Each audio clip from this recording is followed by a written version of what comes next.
to you, frequent critics, by the way, of President Trump, particularly on Russia. You asked him about this Washington Post reporting about Senator Jeff Sessions, that he spoke twice, and I just want to tell you, spoke twice with Russia's ambassador to the U.S. and did not disclose that during the confirmation hearing. I want to play part of Graham's response, and then we'll talk, Dana. Here it is. If there is something there, and it goes up the chain of investigation, it is clear to me that Jeff Sessions, who is my dear friend, cannot make this decision about Trump. So there may be nothing there, but if there's something there that the FBI believes is criminal in nature, then for sure you need a special prosecutor. If that day ever comes, I'll be the first one to say it needs to be somebody other than Jeff. So, Dana, what happens? How does this play out? Well, as you just heard him talk about, there's still a big if. As far as we know, the Justice Department haven't gotten far enough to know that they have the there that would take it to that level that Senator Graham was talking about. But that's one issue. The other issue is, why didn't Jeff Sessions talk about this, disclose this during his confirmation hearings? You heard Senator Graham, who's on the Judiciary Committee that oversees and was the first sort of line to approve Jeff Sessions, had the confirmation hearings. He didn't want to go there, understandably, because the story was just breaking as we were on the air and didn't know enough about it. But yeah, there's no question that it is open. I mean, if you kind of think about if the roles were reversed, if Jeff Sessions were still either the chairman of the Judiciary Committee, which he was, or the ranking Republican on the Judiciary Committee, which he was, what would he say about it? Exactly. And that's fair, because they didn't, the information was just coming out, so you can't expect them to know about it as you were. But Dana, my question is this going to, because, you know, Republicans on the Hill have been saying, well, I've heard that there's no there, and so it should not be investigated. But does this now increase those calls, those cries for an independent, a special prosecutor? Sure. And Senator Graham said that he didn't use his name, but effectively agrees with Darrell Issa about the need for a special prosecutor if they come to the point inside the Justice Department, the FBI, that there is a there. But I think separate from that, Don, there is no question, and Senators Lindsey Graham and John McCain made abundantly clear today that the investigation, they're going to make sure that the investigations on Capitol Hill, particularly within the Intelligence Committee, are robust. The House, you know, is its own beast, but in the Senate, the Intelligence Committee is stacked in such a way that you have Republicans. Senator McCain is what's called an ex officio member, so he can go on to the committee and be a part of the investigation, maybe even vote if he'd like to. But there are other sitting members, Senator Susan Collins, Senator Marco Rubio, and others. These are Republicans in the majority, party, making sure, they say, that this is going to be robust and be real. And when I say this, it is looking into not just what Russia did to try to meddle in U.S. elections, but also whether or not there were any contacts or, more importantly, collusion between anybody in the Trump campaign and the Russian government. Okay, Dana, stand by. I want to bring in Margaret and Mark. But first, before I bring you guys in, I want to play. This is what Attorney General Jeff Sessions told Senator Al Franken during his confirmation hearings. This was back in January. Listen to this. If there is any evidence that anyone affiliated with the Trump campaign communicated with the Russian government in the course of this campaign, what will you do? Senator Franken, I'm not aware of any of those activities. I have been called a surrogate at a time or two in that campaign, and I did not have communications with the Russians, and I'm unable to comment on it. Very well. Without divulging sensitive information, do you know about this or know what compromising personal and financial information the Russians claim to have? Senator Franken, allegations get made about candidates all the time, and they've been made about President-elect Trump lots of times. Most of them, virtually all of them, have been proven to be exaggerated or untrue. I would just say to you that I have no information about this matter. I have not been in on the classified briefings, and I'm not a member of the Intelligence Committee. So I'm just not able to give you any comment on it at this time. So, Margaret, you've heard that. As a Republican consultant, first of all, what are your thoughts on this? Is this bad? Optically, it's terrible. I mean, what's so interesting is the story's just breaking. So if we're going to be really generous, and as a Republican, I like Jeff Sessions. I'm glad we have a Republican administration office.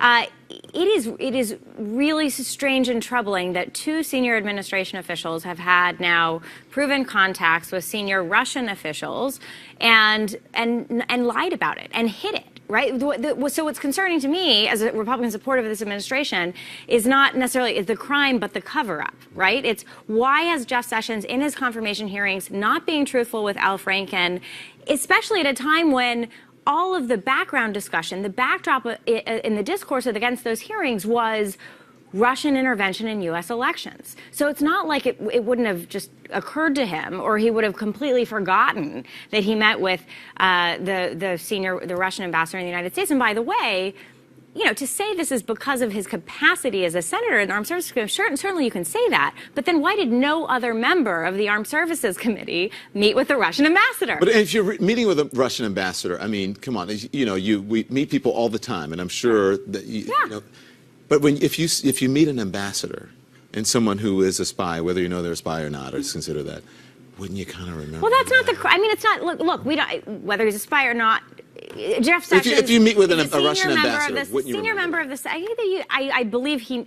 It is very typical for him to meet with many ambassadors, many people all the time. But certainly, you know, it's not like you're meeting with, you know, the UK ambassador, right? We have sanctions against Russia right now. We are in an escalating sort of 2.0 Cold War scenario with Russia right now. So meeting with Russia is, yes, Don, I think one would remember it. Mark Preston, so Dana says, and I think that the common wisdom is that the calls are going to increase for an independent investigation here, an investigative committee. So Jeff Sessions is going to be in on all of the information. He oversees the Justice Department and the FBI. Is it going to be incumbent upon him now to recuse himself from an investigation? I think Republicans would be smart to try to get him to recuse himself, only to protect themselves, because at some point they're going to have to step away from this and no longer be defending Jeff Sessions. Now, we don't know what was said, and the meetings could have been fine, and you know, it was just, they could have been talking about anything, right? We don't know, and that's where the investigation has to go.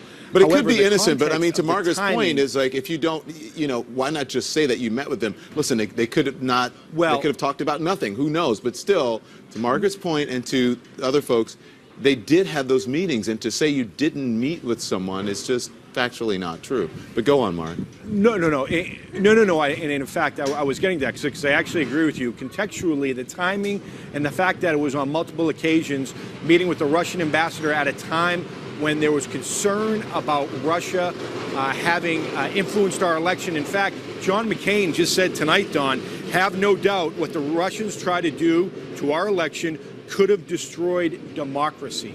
I mean, that's a pretty heavy statement coming from somebody like John McCain regarding a nation that we think may have tried to influence our elections here. So having our Attorney General right now, having met with them during the campaign, optically it looks bad, but I do think that Republicans at some point are going to have to try to push this off their plate and let the investigation go where it needs to go.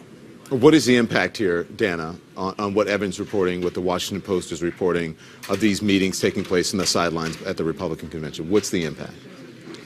It's honestly, at this point, it looks like it has the potential to be a game changer in that it's going to be pretty hard to see how Jeff Sessions doesn't recuse himself at the very least. Special prosecutor is, you know, potentially down the road.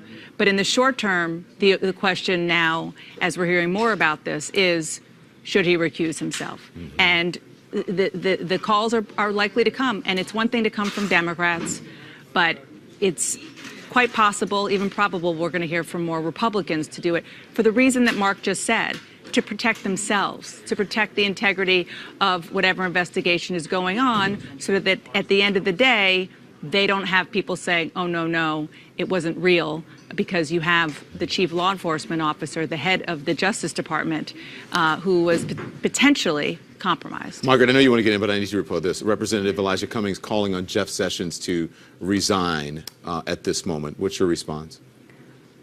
Well, I mean, look, it's a bit early. You would expect that of Elijah Cummings. I mean, he's a partisan Democrat, and I think, partisan Republicans often react very strongly when Democrats do things. Look, the problem, I think Dan is right. The issue here is about recusal, first and foremost, because you can't have the head of the Department of Justice that oversees the department that is in charge of investigating domestic espionage somehow have met with a top Russian spy twice during the campaign when we know that that government was trying to intervene in U.S. elections. So simply for optical reasons, but then also for political and pragmatic reasons, the recusal is sort of the bare minimum that's necessary. We have to remember, Mark, that Loretta Lynch recused herself from any decisions regarding Hillary Clinton because of that meeting of Hillary Clinton and Loretta Lynch, who was Attorney General at the time, on the tarmac. Absolutely. But, Don, there's a possibility that Donald Trump may go to Jeff Sessions, President Trump may go to Jeff Sessions and say, I want you to stay where you're at. You're not going to get pushed out. Let's not forget that one of Donald Trump's top aides was a top aide to Jeff Sessions.